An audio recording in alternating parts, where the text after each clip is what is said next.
Então, eu nasci em Brasília e fui criada numa cidade satélite chamada Ceilândia.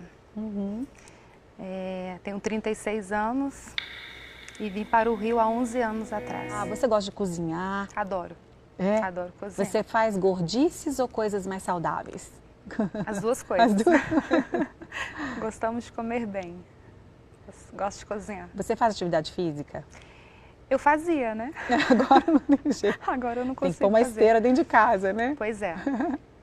Eu sempre gostei, assim, eu não sou fã de malhar. Eu malho para poder comer, vou ser bem sincera. Mas eu gosto de cozinhar sim, gosto de cuidar da minha família. Eu tenho um cuidado personalizado com as minhas meninas. Eu gosto de estar junto com elas. Graças a Deus eu tive a oportunidade de não terceirizar a educação delas. Isso é essencial. Então eu tive essa oportunidade, né, de ficar em casa e poder cuidar. Até porque morando em outro estado, a gente não tem esse auxílio, essa ajuda Dos parentes. dos parentes, né? A minha família é de Brasília e a do Jair do interior de São Paulo. Você trabalhava com o quê? Na verdade, eu sempre trabalhei na área de promoter, né? Eu passei por todas as empresas em Brasília. Depois eu fui trabalhar como sommelier, trabalhei numa vinícola. Olha que E me interessante. apaixonei pela profissão e caí no congresso, caí de paraquedas no congresso. Mas eu sempre estive nessa questão de estar lidando com pessoas, né? E sair do mercado de trabalho para mim foi bem complicado. Imagino, porque você ainda é muito jovem. Sim, então tem aquela questão de você se sentir útil. Às vezes não é nem a questão do salário, no meu caso, mas a questão de você se sentir... Produzir, né? Exatamente, você poder produzir. Mas eu fiz uma escolha. Eu optei por ter mais uma filha e por não ter o suporte familiar aqui no Rio. Graças a Deus, eu tive condições de ficar em casa e poder cuidar delas. Você já tem a noção da mudança que já está acontecendo, mas Sim. que vai acontecer ainda mais na sua vida, se tornando a primeira-dama do Brasil? Márcia, eu costumo viver um dia de cada vez. Que é bíblico, é? Que é bíblico. Sábio, isso é sábio. E o Senhor, e todos os dias, quando eu oro, que eu converso com o Senhor, eu peço, Senhor, me dá sabedoria, discernimento e coloca a Tua paz, que excede todo entendimento na minha vida. Amém. Então, eu não costumo sofrer por antecedência, tá? Mas, com certeza, vai ser uma mudança brusca, como já mudou muita coisa, o fato de eu não poder ir no supermercado. Eu sou uma dona de casa, o meu marido é um homem popular, mas eu sou uma mulher de casa, eu que levo as meninas para o curso, eu que faço tudo para elas. E hoje você se limitar, não poder sair sozinha, né? Não poder ter a liberdade. Praia? Não, praia Já isso aí era. acabou, isso aí não existe mais. Mas isso eu acho que a gente vai ter que ser... Mas o Senhor é lindo, Ele vai nos ajudar nessa nova fase. Ele está sentindo mais do que eu, com certeza. Porque Ele ama a praia, Ele ama ter essa liberdade e já não tem mais. E para Ele... Verdade, ele fez até uma estripulia há poucos dias aí, né? Ele quebra todos os protocolos de segurança. E assim, realmente é algo que só ao longo do processo vocês vão aprendendo mais e mais a lidar com todas as mudanças. Vocês vão se mudar para Brasília? Vamos nos mudar agora em dezembro. A gente muda logo após o Natal.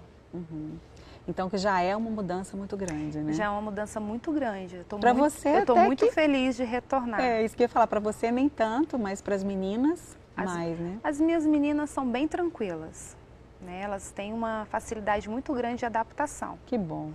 Eu tenho mais dificuldade, posso te garantir. Mesmo? Só que retornando para a minha cidade natal, para ele vai ser mais complicado. É verdade. Ele ama essa cidade de paixão. Com certeza, mas aí sempre que puder vem, né? A minha igreja é aqui, a igreja é aqui. Minha segunda família. Com certeza.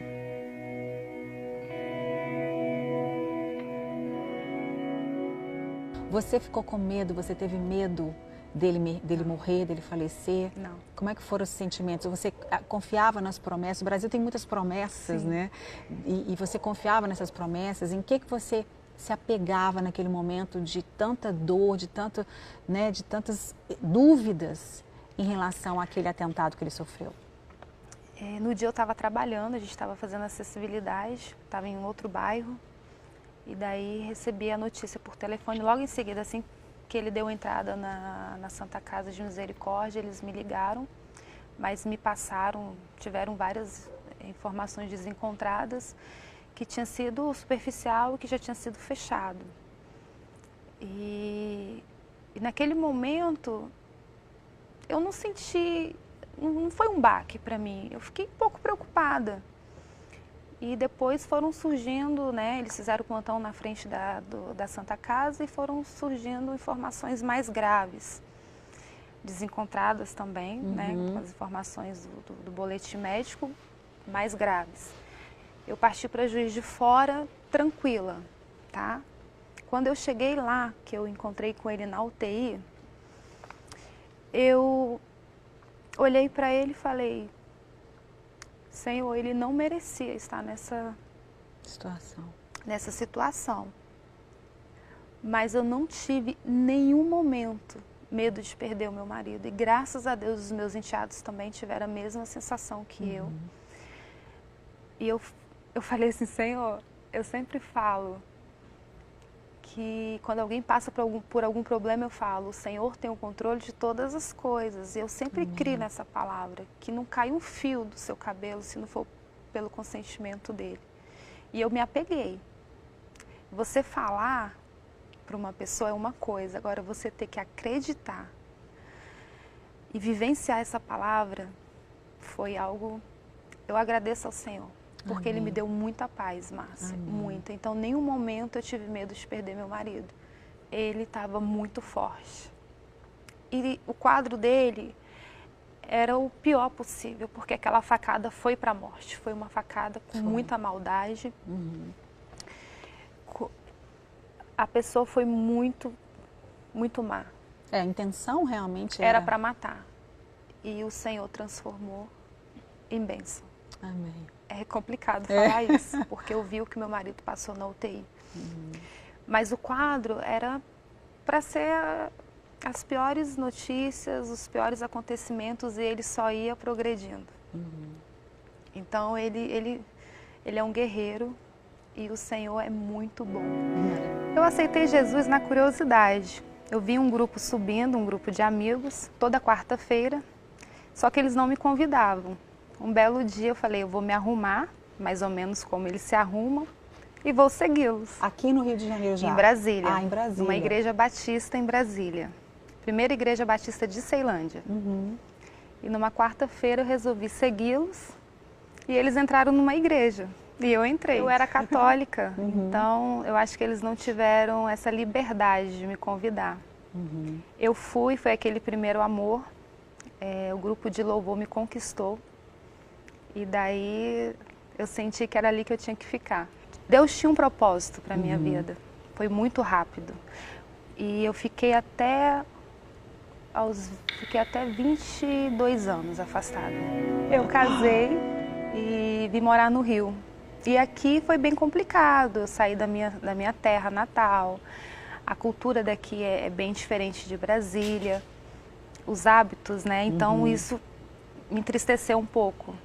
Então eu comecei a ter depressão, porque eu me casei em Brasília, vim para o Rio, só que meu marido me deixava no Rio e ia trabalhar em Brasília. Então você se sentia muito sozinha? Então me sentia sozinha, apesar de ter a minha filha, a Letícia, que é do meu primeiro relacionamento. Ela tinha 5 aninhos na época. E eu não consegui me adaptar tão rápido como a minha filha conseguiu. E nisso eu entrei num processo de depressão. Eu procurei, como eu não sabia andar na Barra da Tijuca, a minha madrasta me orientou: procura uma Universal porque ela sempre fica com as portas abertas.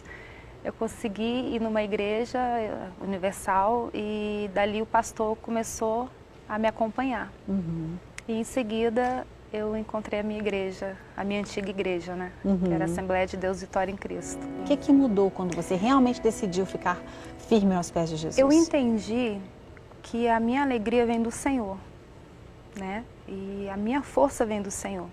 Então eu não comecei a procurar ter alguma coisa para ser feliz. Eu comecei a entender isso, que independente da situação, a minha alegria tinha que vir do Senhor. E isso mudou completamente a minha vida. E eu me apeguei ao Senhor. E eu entendi que eu tinha que olhar para Ele, não para o homem. Porque o homem é falho, eu sou falha.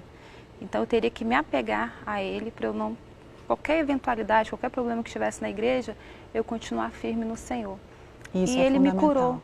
Ele me curou e eu sou extremamente grata a Ele. Eu tenho um tio surdo, né? E ele me ensinou o alfabeto, somente o alfabeto quando eu era pequena, eu devia ter menos de 10 anos na época.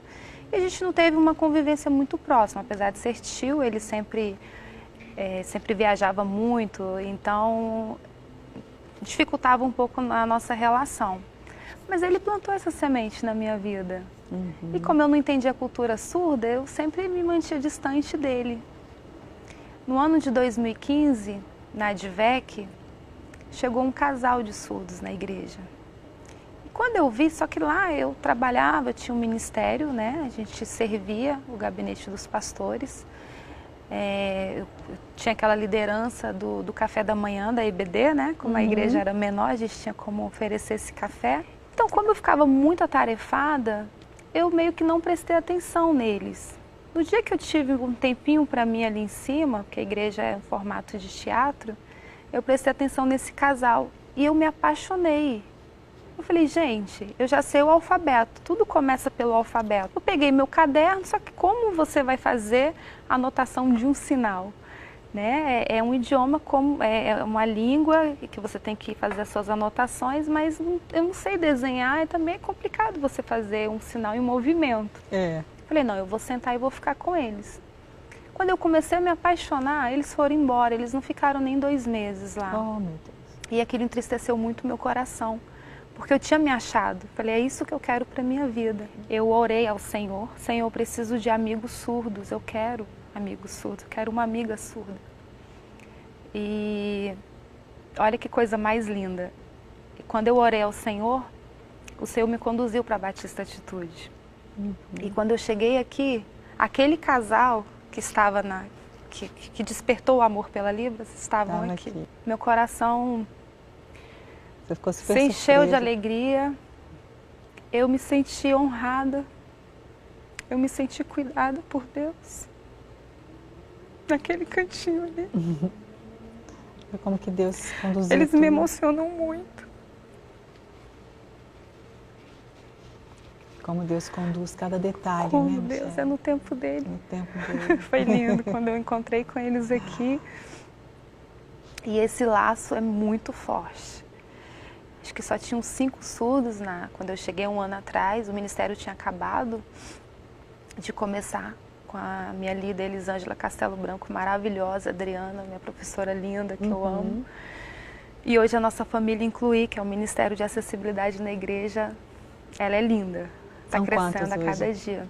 Em torno de 18 surdos. A gente tem bastante surdos que visitam a igreja. O Ministério Incluir, ele é um ministério acessível, né? Para pessoas com deficiências, portadores de síndromes e os surdos. Só que o foco hoje são os surdos porque é o maior número, né? O maior número de pessoas na igreja. Eu nunca sonhei, assim, de um dia fazer parte da história. Exatamente. Eu sabia que o Senhor ele tinha muito carinho pela minha vida, mas não imaginava que seria tanto. Porque hoje eu vejo o poder como uma forma de poder ajudar, Exatamente. não para benefício próprio. E a gente passa por tantos problemas na vida, né? Não tive estrutura familiar, comecei a trabalhar cedo. Então eu fico assim, Senhor, não sei se caiu a ficha ou se é porque eu não sou desse planeta. Senhor, sou eu mesmo? Você já pensou, já parou para pensar, traçar algum plano objetivo de como começar esse trabalho que a gente tem certeza que vai fazer uma diferença estrondosa no nosso país? Sim, eu já comecei a pensar. Já recebi vários convites também, já tive até algumas reuniões também com algumas ONGs. Mais uma semente foi plantada no meu coração. A minha mãe, ela sempre ensinou que a gente não deveria negar água e nem comida para ninguém. Desde pequena ela falava isso pra gente. E quando passava aquelas matérias no Globo Repórter, ela falava assim, um dia, se Deus me desse condições, eu ia ajudar essas pessoas que não têm condições de se alimentar. Aquelas pessoas na extrema miséria, né? Na extrema pobreza. Então, acho que ela falou tanto isso, que Deus ouviu. Eu nem dava bola para o que ela falava, né? Nessa questão em relação ao sertão. Mas isso acho que foi gerando algo no meu coração que há um tempo atrás eu comecei a pensar neles com muito carinho. E eu comecei a falar, Senhor, às vezes a gente esquece também, né? É verdade, das orações que a gente faz. E eu comecei a conversar com o Senhor. Pai, se o Senhor me der condições, um dia eu quero ajudar essas pessoas. E às vezes a gente vai lembrando, né? Deus é muito... Ele é muito detalhista. O Espírito Santo vai te lembrando. Lembra aquele dia que você me pediu aquilo? Porque eu tinha até esquecido que um dia eu falei isso para ele.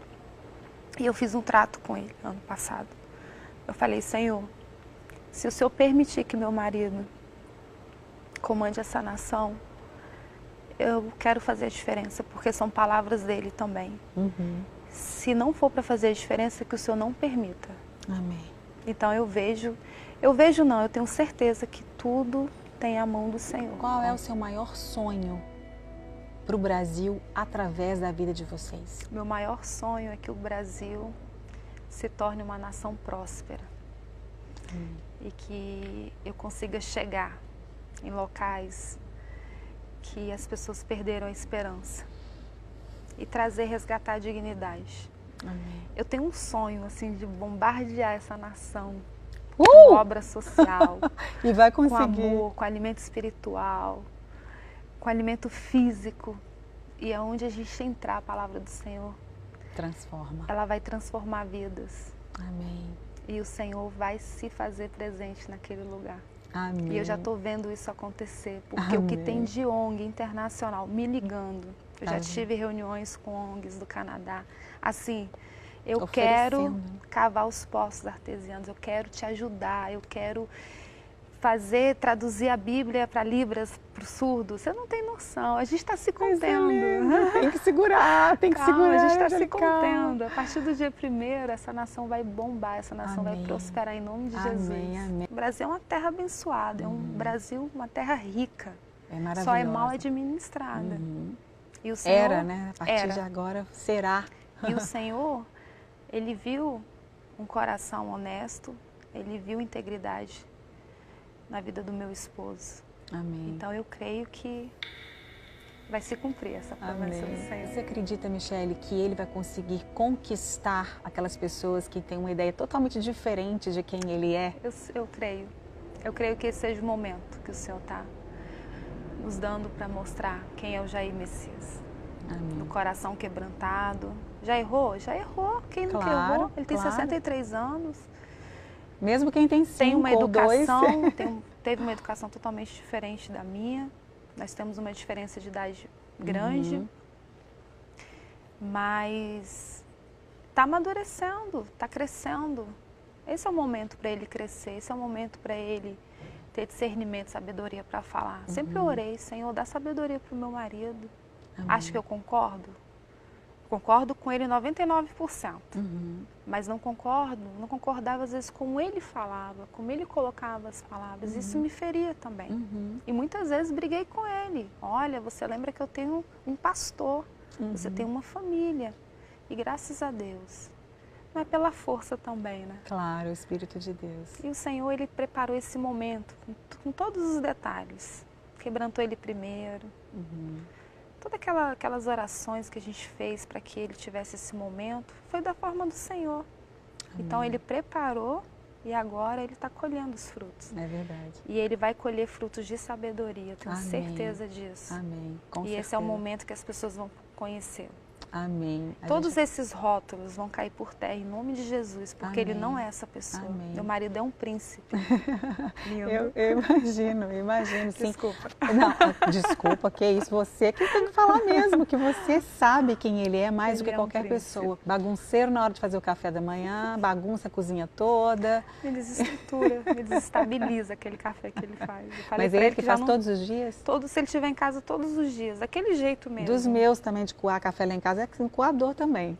Eu falo pra ele que já não tá mais compensando ele fazer café pela bagunça que ele deixa. Não, é bagunça não dá. Vamos falar para ele ajudar, então fazer. Olha, vou falar para ele fazer uma aula com meu marido. Quando ele faz, que de vez em quando, ele arruma tudo na mesma hora. Eu falei, oh meu Deus, que bom. Não, e ele ainda tem um problema, ele joga tudo em cima da mesa e cada um se vira, né? Tá certo. Colocando leite condensado e a manteiga, No tá pão, tudo ok. né? Leite condensado no Mas pão. ele é uma pessoa extremamente coração lindo, um coração lindo.